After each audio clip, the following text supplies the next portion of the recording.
பாஜகவுக்கு எதிராக 22 கோடி வாக்காளர்கள்.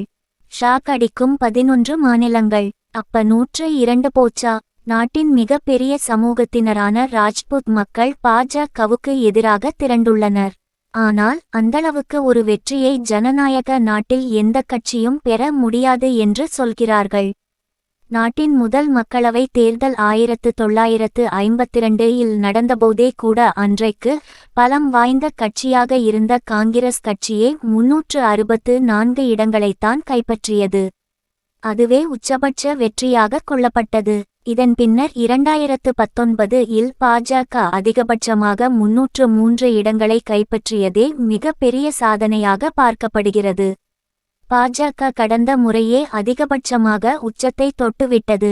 இனிமேல் அதைவிட ஒரு உயரம் என்பது சாத்தியமில்லை. 10 ஆண்டுகளாக பாஜக தான் ஆளும் கட்சி.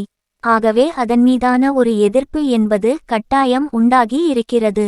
அப்படி பார்த்தால் இந்த முறை கடந்த முறை கிடைத்த சீட்டுகளை விட குறையவே வாய்ப்பு இருக்கிறது. இப்பொழுது முதற்கட்டமாக 102 தொகுதிகளில் தேர்தல் நடந்துள்ளது. அதில் வாக்குப்பதிவு என்பது கடந்த முறையை விட 4 மடங்கு குறைந்து காணப்படுகிறது.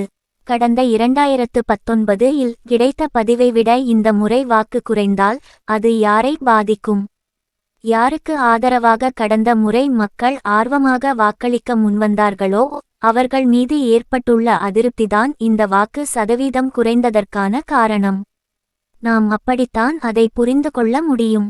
அடுத்ததாக, வெற்றிக்கான வாக்குகளின் எண்ணிக்கையின் அளவு மிக குறைவான இடைவெளியில் இருக்கும்.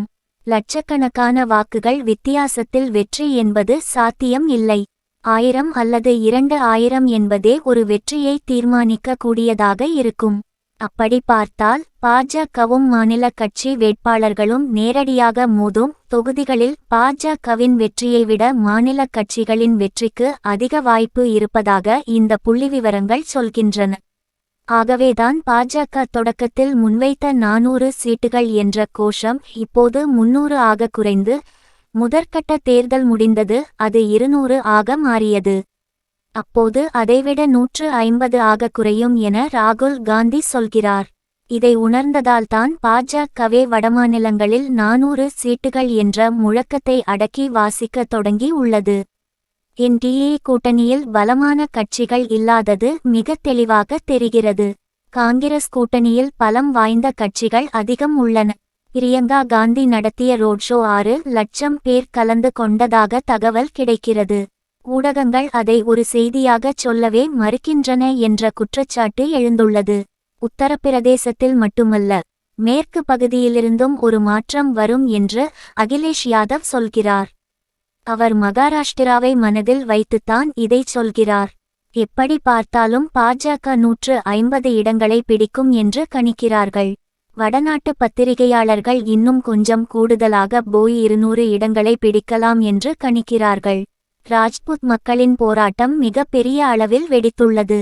அதன் விளைவாக உத்தரப்பிரதேசத்தில் பாஜக பின்னடைவைச் சந்திக்கும் என்றே பல அரசியல் வல்லுநர்கள் சொல்கிறார்கள். ஏனெனில் உபியின் மத்திய பகுதியும் மேற்கு பகுதியும் ராஜ்புத் கைவசம்தான் உள்ளது.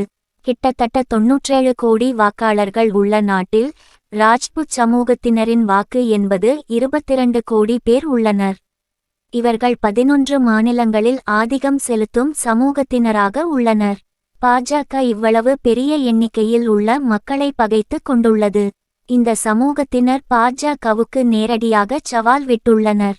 இதனால் பாஜகவின் வெற்றி மேலும் பாதிப்பை சந்திக்கும் என்றே சொல்லப்படுகிறது. முன்பு உபியில் 79 இடங்களை பாஜக கைப்பற்றியது. இந்த முறை 30 இடங்கள் மட்டுமே ஆதரவு அலை வீசுகிறது. குஜராத்தில் 17 தொகுதிகளில் வெற்றியை தீர்மானிக்கும் சமூகமாக ராஜ்புத் மக்கள் உள்ளனர். அவர்கள் பாஜகவுக்கு எதிராக திரும்பி உள்ளனர். ஒரு காலத்தில் மோடியின் வெற்றிக்கு நாடு முழுவதும் அஸ்திவாரம் போட்டு கொடுத்தவர்களே இந்த மக்கள்தான். இன்று அவர்கள் பாஜகவுக்கு எதிராக திரண்டுள்ளனர். அதற்கு சரியான சான்றுதான் உபியில் பிரியங்கா காந்தி நடத்திய ரோடு ஷோ.